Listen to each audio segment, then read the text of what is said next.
Today, I'm going to teach you different sales tactics that work even if you're a nobody.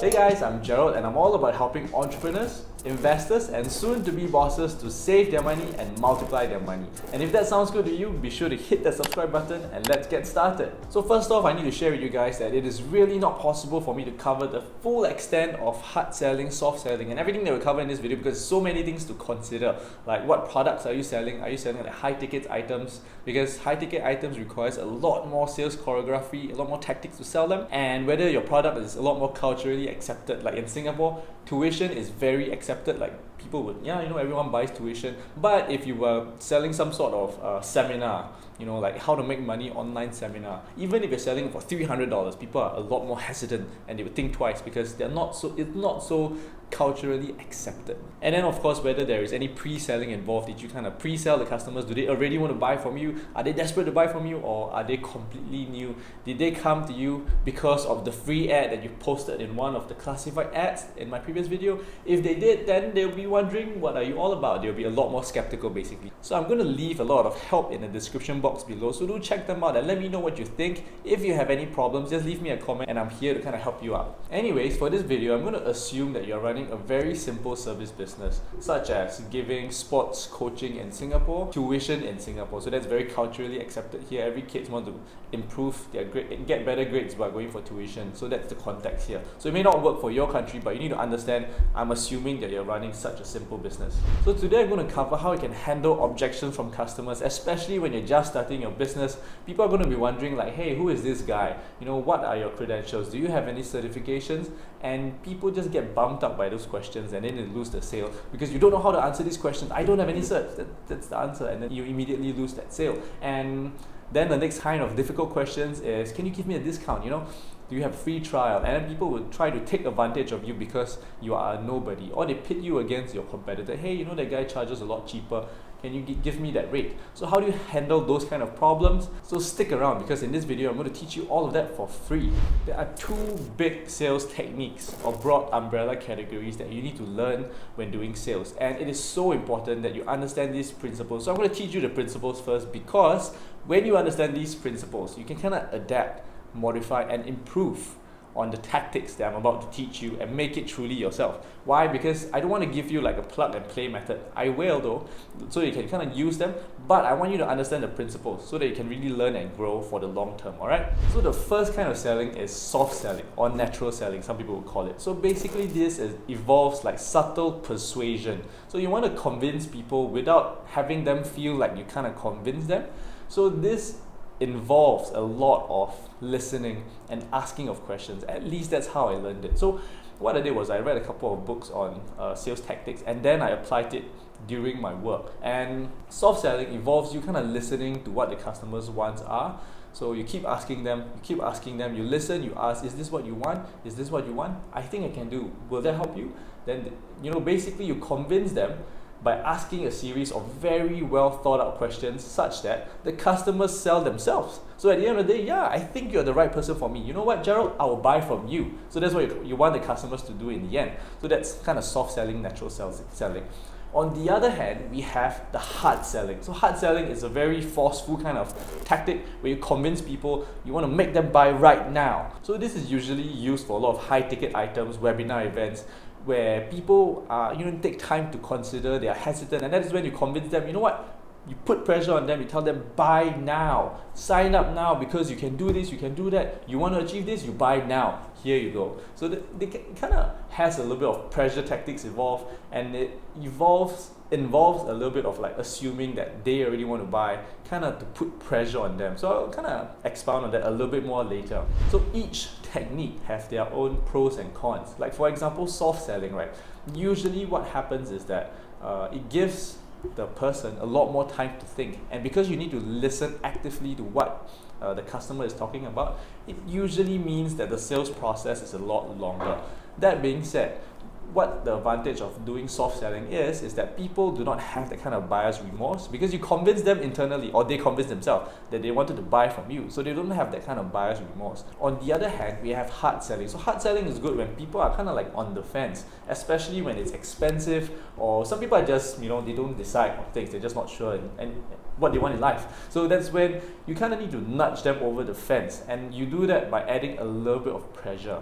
So that's hard selling in general. So that's when you kind of use hard selling. But the downside to that is that when you kind of go too much on the hard selling, like you push them too hard, it gives them a sense of buyer's remorse. Wow, like you scammed me into buying this. I didn't really want to. I didn't think that was good for me, but you convinced me. You tell me that it was very, very good for me. It will benefit me, and then I bought, and then now I feel remorseful. So now that you understand a little bit about soft selling and hard selling, which do you use? Well, the answer is both. You need to understand when you need to use both situations, but as a rule of thumb, I always start with soft selling first. Why? Because if you're building a business, soft selling really helps you with your brand. You don't want people to feel very remorseful when you're buying a product. And if you're selling a simple service product, you don't really need to hard sell them a lot, because people, accept this, they want this already.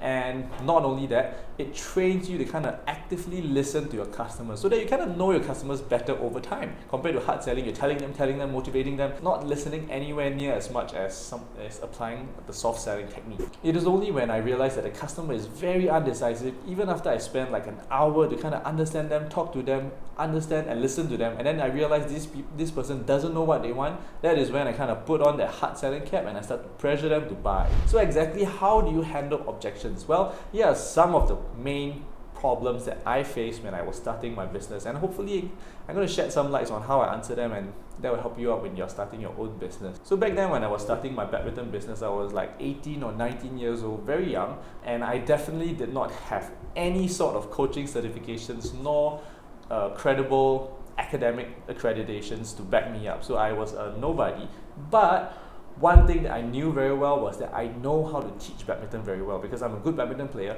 but at the same time, I didn't want to sell myself as the brand. I wanted to sell my company as a brand, so that eventually when I kind of grew bigger, I could always let all my employees to kind of take over, and I do not have the problems of the customers saying like, hey, you know what? I came here because of Gerald, and now you're letting someone else teach me. So I wanted to sell my brand. And I wanted to sell my brand as a nobody. And often, people would give me calls because they saw my free ad. And if you want to see the free ad, or how to make free ads, check out the video over here. So they would call me because of the free ad, and because when they see free ads, they are wondering that, is this guy reliable? Can he actually deliver on the promise that he, spoke of during the ad? So they would call and ask these kind of questions. So often I would get two types of questions. The first is, what's your credentials, Gerald? What's your certification? That's first. Then the second type of questions that I would get, or category of questions that I would get, would be like, Gerald, can you give me a discount? Can I get a free trial lesson? So that's the number one question that I ask. Free trial lesson. Who doesn't want free stuff? Everyone's trying to lowball me. So two buckets of questions that I'm getting, and here's how I answer them. So the first type of question is about my certifications and what credentials do I have. And when they ask about these questions, the natural tendency is for me to just tell, oh, I have no certifications. Oh, I haven't finished my diploma. I just finished secondary school. And that is disastrous for me. Why? Because at that point in time, I had nothing. If I told them that, I would have been screwed. So that was a bad idea. The funny thing was that eventually when I kind of learned about, understand this question at a deeper level, so basically customers ask these questions is because they want the feeling or the thing that is associated with the certification, like for example reliability, quality. So that's the thing that people are looking for. So if I could kind of address that issue, then I would essentially address the issue of the certification problem without actually having to tell them that I have no certification. So whenever people ask, Gerald, what certifications do you have? Often I would ask them, what certifications are you looking for, and what is your goal in taking up badminton lessons? So you see the little bit of hard selling, soft selling there. But the idea is that when I ask them these questions, first, a lot of people are not sure what they want. Like if they want quality, they want certain things, I can kind of tell them, and when they tell me their goal, right, they will tell me what certs they want, if they know what they want. If not, they'll say they are not sure what they want, and then they will tell me their goal. So what I would do is I would use that second half of the question to my advantage. What I would say is that, you know what, for that cert you're looking for, currently I don't have that cert. But if you want to reach your goal, which is to be, for example, to be prepared for your company competition in next month, I can guarantee you that within a month, you will definitely see results and a lot of improvement in your badminton game if you train hard with me. So would that be okay for you? And oftentimes when you address that core problem of quality and reliability, people would give you a shot. And especially when people have a certain question, right, of the goal that they want to achieve, and you can help them achieve that goal, that creates kind of temptation. Like people are like, okay, you can help me achieve my goal. I want to improve my footwork. You can help me improve my footwork.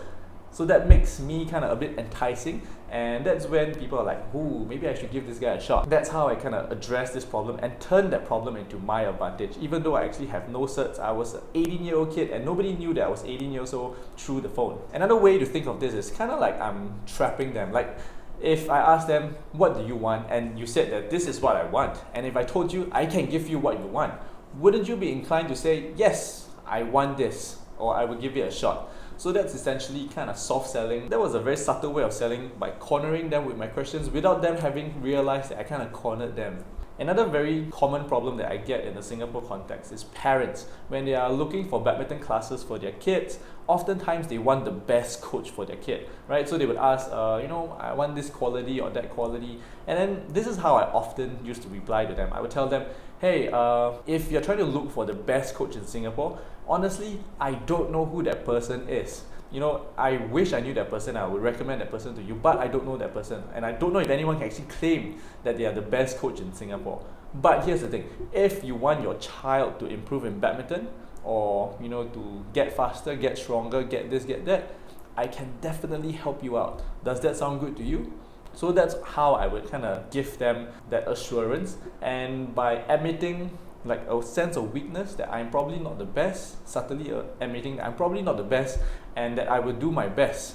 That shows people like, hey, I'm genuine, I really want to help them, I would recommend to them if they want to, and that always works out well for me because people can feel my sincerity, that I'm genuinely here to help them, and then that's when they will ask more questions and then I will help them out. So that's one way I kind of show them that I'm genuine, sincere, and I can provide the quality that they want. And that's how I subtly avoid the credentials question. I kind of like shifted it around, give it back to them, answer the question indirectly, make them very convinced like, hey, this guy is good, I like this kid. I like this coach. And of course, when you speak, you want to sound authoritative, you don't want to sound like a kid, you want to make sure that you manage your tone, your language very carefully. And that was how I kind of convinced people to take up my lessons. And then when they met me, they realized, whoa, you are 18 years old, I thought you were a 30-year-old man. And usually that's the next reaction I would get when they meet me in person. But that being said, when they try the lessons, they are always happy. And that's how I subtly kind of avoided the question of credentials. Not just avoid, but rather to give them a very strong sense of security, quality, and assurance, and get them to trust me even though I'm a nobody. And the next type of question that is really hard to answer is often about price. So usually customers would ask, can I get a discount? Can I get a free trial lesson? And that is very costly, especially when you're starting out. If you keep giving services for free and you don't have that scale, you don't have money in the pocket, and that makes it very difficult. So how do you actually convince them to pay, even if it's a small sum upfront? And when you're starting out, giving free services is very, very painful because you're not sure how to charge them afterwards. And oftentimes people will kind of take it for free, and you want that cash flow in as quick as you can because you're doing this for free. It takes you time, right? So how do you do that? So oftentimes what I would do is I would ask them, so how much are you looking at? You're saying you want a discount. How much are you looking at? And what's your budget? So that would give me an idea of whether they're trying to lowball me or are they genuinely interested in seeking out a business service from me. And if I know that they're trying to lowball me, say they ask for like an $80 class when I charge like $140, that's when I'll tell them, you know what, it is not possible to find that price because I also know, like inside out, I know that my competitors are not charging that price. So if they're trying to lowball me, I would tell them, you know what, professionals don't really charge that price because we need to make a certain amount of income. Sometimes I do the math for them, sometimes I don't. I would tell them, here's what I can do to help you. If you really, really want such low budget classes, I know one place. Or I would tell them the cheapest, lowest competitor pricing that I know, hey, you can check out this guy, but there are several issues because you're looking at like half the price that I'm looking at. There are several problems, like for example, class size. The class size is going to be significantly bigger, and coaches there are paid significantly lesser. So if you want high quality coaching, you want reliable coaching, small class size, then of course you need to pay a little bit more for the class, and that's what I do. So if you want high quality coaching with a good coach to student ratio, check out my class, give it a shot. After closing the customers, you want to ensure that they remain highly satisfied. So how did I do it as an 18-year-old? Well, I'm going to teach you right here, and if you like, check out the full playlist right here, and don't forget to subscribe. I'll see you next time.